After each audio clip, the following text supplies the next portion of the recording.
Hello guys, അപ്പോൾ എല്ലാവർക്കും അനുവചാറിൻ്റെ പുതിയൊരു വീഡിയോയിലേക്ക് സ്വാഗതം. അപ്പോൾ നമ്മളിന്ന് സംസാരിക്കാൻ പോകുന്നത് നറൂട്ടോ സീരീസിലെ one of the most powerful character the body flicker Shisui ഉച്ചിഹനെ പറ്റിയാണ്. അപ്പോൾ ഈ ചാനലിലെ വീഡിയോ ആദ്യമായിട്ട് കാണുന്നവരാണെങ്കിൽ please like and subscribe the channel. അപ്പോൾ ഉച്ചിഹ ക്ലാൻ്റെ മെമ്പറും മങ്കയ്ക്കു ശരിങ്ങൻ ആക്റ്റീവ് ചെയ്ത കുറച്ച് പേര് ഒരാളുമായിരുന്നു ഷിസുയി. ലീഫ് വില്ലേജിൻ്റെ one of the strong shinobi. Third shinobi വാറിൻ്റെ സമയത്താണ് ഷിസുയി അക്കാഡമിയിൽ നിന്ന് ഗ്രാജുവേറ്റ് ആവുന്നത്. അതിനുശേഷം ഒരു ഗെയിനിങ് ടീമിൽ തൻ്റെ സുഹൃത്തിനോടൊപ്പം ഇടം നേടുന്നു. അപ്പോൾ ഒരു വർഷത്തിന് ശേഷം യുദ്ധമൊക്കെ അവസാനിച്ച ഉടനെ തന്നെ ഷിസുയുടെ സുഹൃത്ത് ഒരു മിഷനിൽ മരണപ്പെടുന്നു. അപ്പോൾ തൻ്റെ സുഹൃത്തിൻ്റെ മരണത്തിന് താനാണ് കാരണം എന്ന കുറ്റബോധത്താൽ ഷിസുയുടെ മങ്കയ്ക്കു ശരിങ്ങൻ ആക്റ്റീവ് ആവുന്നു. ഷിസുയി തൻ്റെ 10ാം വയസ്സിലാണ് മങ്കയ്ക്കു ശരിങ്ങൻ അഭിനയിക്കുന്നത്. മാത്രമല്ല സീരീസിൽ മങ്കയ്ക്കു ശരിങ്ങൻ അഭിനയിക്കുന്ന ഏറ്റവും പ്രായം കുറഞ്ഞ വ്യക്തിയുമാണ് ഷിസുയി. ഷിസുയിയുടെ മങ്കയ്ക്കു ശരിങ്ങൻ കൊണ്ട് അതിശക്തമായ ഒരു ഗിൻജുറ്റ്സുവായ കോട്ടോ അമുട്സുകാമി ഉപയോഗിക്കാൻ കഴിയും. നറൂട്ടോ സീരീസിലെ സെക്കൻഡ് സ്ട്രോങ്ങസ്റ്റ് ഗിൻജുറ്റ്സുവാണ് അത്. കോട്ടോ അമുട്സുകാമിയിലൂടെ ഷിസുയിക്ക് തൻ്റെ ടാർഗറ്റിൻ്റെ മനസ്സിലേക്ക് പ്രവേശിക്കാനും അവരെ കൺട്രോൾ ചെയ്യാനും കഴിയും. പിന്നീട് ഷിസുയി ഇറ്റാച്ചിയെ പരിചയപ്പെടുന്നു. ആദ്യം അവർക്കിടയിൽ ഒരു സുഹൃത്ത് ബന്ധം മാത്രം ഉണ്ടായിരുന്നെങ്കിലും പിന്നീട് ആ സുഹൃത്ത് ബന്ധം ഒരു സഹോദര ബന്ധത്തോളം വളർന്നു.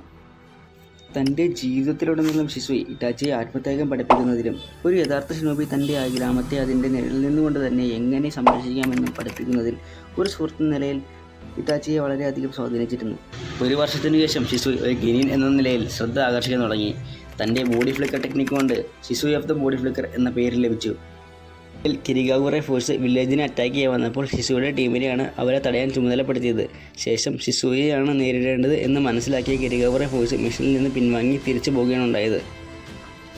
ഷിനോബി വേൾഡ് വാറിന് ശേഷം ഉച്ചിഹ ക്ലാൻ ഹൊക്കാഗെയിൽ കൂടുതൽ സംശയാസ്പദമായി മാറുന്നത് ഷിസുയി ശ്രദ്ധിക്കുകയും ക്ലാൻ ഒരു ഖൂ ആസൂത്രണം ചെയ്യുകയാണെന്ന് ഷിസുയി മനസ്സിലാക്കുന്നു. വില്ലേജിനെ വെട്ടിക്കൊടുക്കാൻ ആഗ്രഹിക്കാതെ ഷിസുയി ക്ലാൻ്റെ പദ്ധതിയെക്കുറിച്ച് തേർഡ് ഹൊക്കാഗയ്ക്ക് മുന്നറിയിപ്പ് നൽകുകയും മങ്കയ്ക്കു ശരിങ്ങൻ യൂസ് ചെയ്ത് ഖൂവിൻ്റെ ലീഡറായ ഫുഗാക്കു ഉച്ചിഹയുടെ മൈൻഡ് കൺട്രോൾ ചെയ്യുന്നവർ തിരിച്ചു ഉപയോഗിച്ച് ഖൂ തടയാൻ ഷിസു തീരുമാനിക്കുന്നു. എന്നാൽ അതിനു മുമ്പ് തന്നെ ഡാൻസോ ഷിസുയെ അപായപ്പെടുത്തി തൻ്റെ വലത്തെ കണ്ണ് സ്വന്തമാക്കുന്നു. എന്നാൽ ഇടത്തെ കണ്ണെടുക്കുന്നതിന് മുമ്പ് ഷിസുയി അവിടെ നിന്ന് രക്ഷപ്പെടുന്നു. ശേഷം ഇറ്റാച്ചിയുടെ അടുത്തെത്തുന്ന ഷിസുയി തൻ്റെ വലത്തെ കണ്ണ് ഇറ്റാച്ചിക്ക് നൽകുകയും വില്ലേജിനെ സംരക്ഷിക്കാൻ തൻ്റെ സുഹൃത്തിനെ ഏൽപ്പിക്കുകയും ചെയ്യുന്നു. അതിനുശേഷം ഒരു ഷിനോബിയായി തൻ്റെ ജീവിതം അവസാനിച്ചു എന്ന് മനസ്സിലാക്കിയ ഷിസുയി നാസ നദിയിൽ ചാടി ആത്മഹത്യ ചെയ്യുന്നു. അതുമാത്രമല്ല തൻ്റെ മരണം ഇറ്റാച്ചിയുടെ മങ്കയ്ക്ക് ശരിങ്ങനെ വ്യാഖ്യാൻ സഹായിക്കുമെന്നും ഷിസുയിക്ക് അറിയാമായിരുന്നു. മാത്രമല്ല തൻ്റെ മരണത്തിന് ശേഷം തൻ്റെ ബോഡി ആരും കണ്ടെത്താതിരിക്കാനുള്ള വഴികളും ഷിസുയി കണ്ടെത്തിയിരുന്നു. അതുമാത്രമല്ല ഫോർത്ത് ഗ്രേഡ് നിഞ്ച വാറിൽ ഷിസുയെ റിയാനിമേറ്റ് ചെയ്യാൻ കഴിയാത്തത് അദ്ദേഹത്തിൻ്റെ ബോഡി കണ്ടെത്താൻ കഴിയാത്തതിനാലാണെന്ന് കബൂട്ടോ പറയുന്നുണ്ട്. ഷിസുയി മരിച്ചെങ്കിലും ഷിസുയുടെ കണ്ണുകൾക്ക് സീരീസിൽ വളരെയധികം പ്രാധാന്യം ഉണ്ടായിരുന്നു. മാത്രമല്ല ഷിസുയുടെ സൂസനോനെ കുറിച്ച് പറയുകയാണെങ്കിൽ ഷിസുയിക്ക് ഒറ്റ കണ്ണുകൊണ്ട് സൂസനോ ക്രിയേറ്റ് ചെയ്യാൻ കഴിയും. ഷിസുയി ഒരിക്കലും സീരീസിൽ സൂസനോ ഉപയോഗിച്ചിട്ടില്ലെങ്കിലും നറൂട്ടോ ഷിപ്പുഡൻ അൾട്ടിമേറ്റ് നിഞ്ച സ്റ്റോം 4 ഗെയിമിൽ ഡാൻസോയുടെ ആളുകളുമായി ഫൈറ്റ് ചെയ്യുമ്പോൾ ഷിസുയി സൂസനോ ഉപയോഗിക്കുന്നുണ്ട്.